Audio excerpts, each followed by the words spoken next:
İlk olaraq nə edirlər? Ağrı kəsicilər yazırlar, xondraprotektorlar yazırlar, xondroksid, qlükozamin tərkibli, blokin B12 filan bəsməkan. Amma ki, Allah Məhəmməd Peyğəmbəri qani-qani rəhmət eləsin, hər kəs özü öz həkimi olmalıdır. Mən bu haqda həddən çox oxumuşam, həddən çox. O qlükozamini, xondroksidi həmən yerə çatdırmaq lazımdır. Yoxsa əksinə, hələ bil mənim qolumda qlükozaminə, xondroksidə ehtiyac yoxdursa, yəni bu peçin tutumu var, peçə lazım olduğundan artıq kömür yanacaq atmaq kimidir.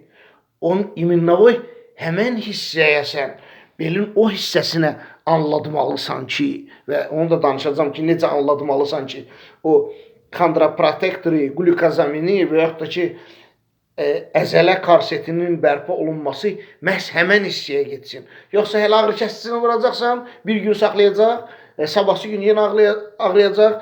Xondroprotektorları il ərzində 2 dəfədən artıq qəbul eləmək olmaz. İstəyir iynəsi olsun, istəyir kapsul olsun.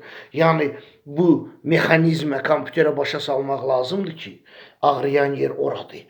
Ora təsir eləmək lazımdır.